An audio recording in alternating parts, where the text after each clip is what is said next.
What if the most creative food city in Asia invented a cuisine that the world calls Chinese, the British call colonial, and Hong Kong itself calls neither? Today on Recipe Lab, we are breaking down 10 famous Hong Kong dishes and revealing unbelievable facts about them. In the 10th place, the EGG tart rolls out of the oven as a symbol of Hong Kong's bakery culture, yet its roots lie far from the city's neon-lit streets. The story begins with Portuguese monks in Lisbon, who baked the original pastel de nata centuries ago. From there, the recipe crossed oceans to Macau's convents, where it was documented in ledgers and by 1948, advertised in Hong Kong's Alfândega bakery as a Portuguese egg tart. But Hong Kong did not simply import the tart. It split it in two. On one side stands the short crust version, dense and buttery. On the other, the flaky puff beloved by purists. The rivalry between these crusts sparks debate fiercer than any pizza war. Hong Kong's version sweetens the custard, skips the caramelized top, and serves tarts warm on bustling bakery counters, erasing any trace of their European convent past. What began as a colonial import now passes for a local classic, proof that in Hong Kong, even a custard tart can outgrow its passport. Number 9. The pineapple bun cracks the code of culinary irony. No pineapple in sight, yet its golden, crisscrossed crust mimics the fruit with a wink and a sugar rush. Born in the post-war alleys of Mongkok and first immortalized on a 1952 Tai Ping Fong menu, this bun is a pure Hong Kong invention, with high-protein flour for a pillowy crumb, a brittle sugar shell that shatters at the first bite, and not a trace of tropical fruit. The ritual is sacred. Order it with a cold slab of butter wedged inside, and you have bolo yao, a working-class luxury that is as much protest as pastry. Listed as intangible heritage in 2014 and waved on cardboard signs during citywide demonstrations, the pineapple bun is not just a snack, it is a symbol. If Hong Kong is surprising you as much as it surprises us, subscribe to Recipe Lab right now. Every dish has a story, and we find them all. 8th place, Hong Kong milk tea pours colonial history through a stainless steel mug and calls it local comfort. The secret is not just in the leaves, it is in the ritual. Start with a blend of strong Ceylon black tea imported by the ton from British-controlled plantations, then force it through a silk-stocking cloth filter, a method first chronicled in a 1924 South China Morning Press column. This technique does not just strain out bitterness. It polishes the tannins and creates an impossibly smooth mouthfeel that no tea bag can touch. But the real twist comes with the milk, never fresh, always evaporated, stirred in for richness and shelf life in a humid city. The result is a drink that is neither British nor Chinese, but something more demanding. A technical test for every cha-chan teng. A pour, a stretch, a swirl. Each cup is proof that Hong Kong does not just borrow, it refines. The next time you see that caramel color, remember, the story starts in colonial trade ledgers, but ends in the hands of a local tea master. Number 7. Wonton noodle soup steams up the city's alleys with a story that spans half of China. The bowl looks simple, with springy, high-gluten noodles, delicate pork and shrimp wontons, and a broth so clear you can read the bottom. But this is no ancient Cantonese secret. In 1935, a Yuan Key noodle shop ad boasted the phrase, "special wonton noodles," a new arrival from Shanghai refugee kitchens. After 1949, tens of thousands fled south, carrying the bamboo pole noodle technique and the art of paper-thin wonton wrappers. Hong Kong's kitchens took these northern crafts and ran them through a southern filter. The broth, stripped of grease, draws its umami from dried flounder and scallops rather than from heavy bones.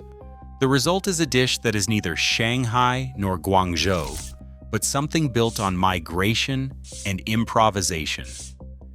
In Sham Shui Po, noodle makers recall the days when every bowl was a lesson in adaptation. Proof that in Hong Kong, even a humble street soup is a fusion forged by displacement. Number 6. Roast goose glistens under the banquet lights, but its journey to Hong Kong is a story of survival and reinvention. The earliest record, a 1910 Royal Hotel menu, lists roasted Cantonese goose as a centerpiece for colonial elites, a far cry from the street stalls of Guangzhou. In Hong Kong, competition among hotel chefs drove the technique to new heights. A 12 to 24-hour marinade of 5-spice, honey, and dark soy, followed by a maltose glaze that turns the skin lacquered and shatter crisp. The bird rotates slowly over charcoal, basting in its own fat at a steady 250 degrees. At the table, a chef carves it on a wooden board, each slice a performance of luxury and precision. During the Cultural Revolution, when elaborate roasts vanished from mainland kitchens, Hong Kong's chefs became the guardians of the craft, preserving not just a recipe, but an entire culinary heritage. Here, roast goose is not just a dish, it is a banquet spectacle, a symbol of what Hong Kong saves and perfects when the world tries to erase it. Number 5. Char Siu turns a slab of pork into a street legend, and then folds it inside a bun for the morning rush. The earliest record, a 1932 Central Market vendor register, lists a cart hawking Cantonese barbecued pork, but Hong Kong's version does not just roast, it glows. The glaze is a sticky, sweet lacquer of honey, maltose, and red fermented bean curd, giving that signature ruby sheen you will not find in Guangdong. But the real Hong Kong move comes in the 1950s, when dim sum kitchens start stuffing char siu into fluffy, white bale. Suddenly, a banquet dish becomes a commuter's breakfast, portable, cheap, engineered for the city's obsession with eating on the go. The bao dough gets a boost from soft wheat flour and baking powder, making each bite cloud light. In the hands of Hong Kong street cooks, barbecued pork is not just a roast, it is a snack, a meal, a symbol of how the city turns tradition into mass production and makes even the most familiar flavors feel like a new invention. Number 4. Hong Kong French toast lands on the table with a golden crunch, one that owes as much to post-war improvisation as it does to European café tradition. The earliest record, a 1947 Café de Paris menu now archived at the Hong Kong Museum of History, spells it out. Thick cut bread, slathered with peanut butter, dipped in sweetened egg, and deep fried until the edges blister. This is not the French pain perdu or the British eggy bread of colonial officers. It is a working-class marvel engineered by Cha Chan Teng cooks who stretched rationed eggs with cheap white bread and bulk tins of peanut butter. The finishing move is a glossy drizzle of condensed milk, sometimes a pat of butter melting into the crust. Served with a mug of milk tea, it is the breakfast of a city that turns scarcity into comfort, and comfort into ritual. In Hong Kong, even a slice of toast is proof that culinary identity is always up for reinvention. Coming to the top 3, boat congee drifts in from the city's forgotten harbor, carrying the memory of a people who cooked their breakfast over open flames on rocking sampans. According to a 1938 oral history transcript, a Tanka fisherman described the dawn ritual: rice boiled in seawater, topped with whatever the tide delivered, salted fish, scraps of pork, sometimes just peanuts for luck. No glossy cafe, no silver spoon. Just a ceramic bowl balanced on a wooden plank, served to dock workers before the city even woke up. The first waterfront stall license, issued in 1931 to Mr. Lee Chong, marks the moment this subsistence meal left the boats and entered the city's bloodstream. As competition grew along the piers, the garnish list exploded. Ginger, scallion, preserved egg, fried wonton skin, each new addition a nod to the market's abundance and a silent farewell to the old days when flavor was a question of survival.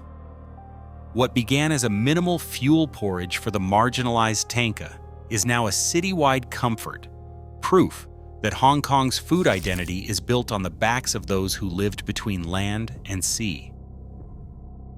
Number 2, typhoon shelter crab storms, onto the table with a backstory as wild as the weather that gave it a name. In 1954, the South China Morning Press reported on garlic-laden crab sizzling on the docks of Victoria Harbor, a dish born not in restaurant kitchens, but in the aftermath of disaster. When typhoons battered the city, Aberdeen's fishermen anchored in concrete shelters, short on fuel, but flush with fresh mud crabs. Their solution? A high-heat wok, a mountain of minced garlic, and a splash of Shaoxing wine, ingredients that could survive weeks at sea. The real revelation is the technique. Garlic isn't just a seasoning, it's the main event.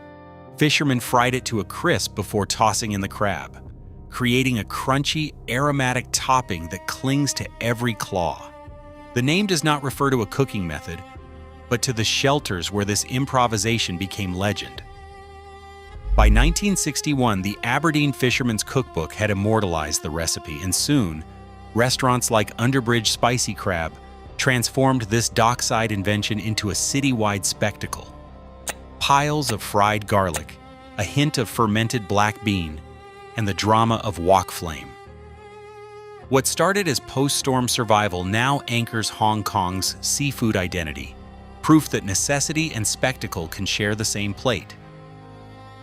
And finally, in first place, Hong Kong-style instant noodles, the ultimate proof that this city's genius isn't just invention, but transformation. The story begins in 1963, when Japanese instant noodle technology landed on Hong Kong's docks under the brand Union Noodles, a fact chronicled in the Economic Review that year. But what arrived as a mass-produced, shelf-stable product was quickly reimagined by local Cha Chan Tengs.